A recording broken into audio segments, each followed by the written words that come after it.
আপনি কি কখনো খেয়াল করেছেন, যেখানেই দোষ চাপানোর কথা আসে সেখানেই আমরা একটা কথা বলে ফেলি, যত দোষ নন্দ ঘোষ। কিন্তু প্রশ্ন হলো, এই নন্দ ঘোষ আসলে কে? সে কি সত্যি কোনো অপরাধী ছিল, নাকি ইতিহাসের পাতায় হারিয়ে যাওয়া এক নিরীহ মানুষ যার নামটাই আজ দোষের প্রতীক হয়ে গেছে? আজকের ভিডিওটা শেষ পর্যন্ত দেখলে আপনার এই প্রবাদ বাক্যটা দেখার দৃষ্টিভঙ্গি বদলে যাবে, এটা আমি কথা দিয়ে বলছি। নমস্কার বন্ধুরা, আপনারা দেখছেন গল্পের আড্ডা অরিজিনাল, যেখানে আমরা ইতিহাস, লোককথা, প্রবাদ বাক্যের অজানা গল্প তুলে ধরি একেবারে সহজ ভাষায়। ভিডিও শুরু করার আগে একটা ছোট্ট অনুরোধ, যারা এখনও আমাদের চ্যানেলটি সাবস্ক্রাইব করেননি তারা সাবস্ক্রাইব করে আমাদের পরিবারের অংশ হয়ে যান। আপনাদের একটা সাবস্ক্রাইব আমাদের আরও ভালো গল্প আনতে অনুপ্রেরণা দেয়। চলুন শুরু করা যাক। সব দোষ নন্দ ঘোষ, এই কথাটা আমরা প্রায় সবাই ব্যবহার করি, কখনো মজা করে, আবার কখনো রাগের মাথায়।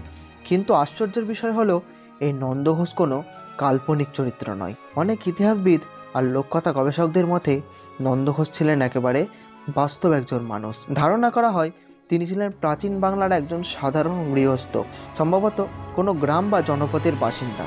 রাজনীতি, ক্ষমতা বা ষড়যন্ত্র এসব কিছুর সঙ্গে তার কোনো সম্পর্কই ছিল না।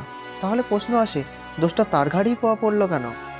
কথিত আছে, একসময় কোনো বড় ভুল বা কেলেঙ্কারি ঘটনা ঘটেছিল, যার আসল দোষীরা ছিল প্রভাবশালী মানুষ, কিন্তু শাস্তি দেওয়ার সময় তাদের নাম সামনে আনা হয়নি। আর তখনই সামনে আসে এক নিরীহ মানুষের নাম, নন্দ ঘোষ। ধীরে ধীরে তার নামটাই হয়ে ওঠে সব ব্যর্থতা আর ভুলের প্রতীক।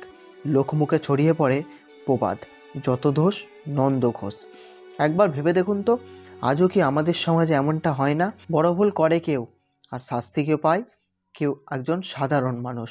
নাম বদলায়, সময় বদলায়, কিন্তু গল্পটা একই থেকে যায়।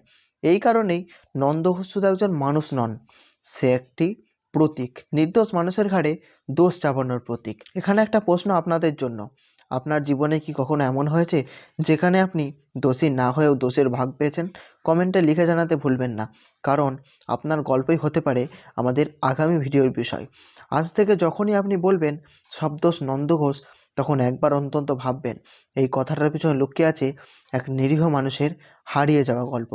এই রকম আরও অজানা ইতিহাস, প্রবাদ আর লোককথার গল্প পেতে গল্পের আড্ডা অরিজিনাল চ্যানেলের সঙ্গে থাকুন। ভিডিওটি ভালো লাগলে লাইক দিন, বন্ধুদের সঙ্গে শেয়ার করুন, আর অবশ্যই সাবস্ক্রাইব করতে ভুলবেন না। আবার দেখা হবে আর একটা নতুন গল্প নিয়ে। ধন্যবাদ।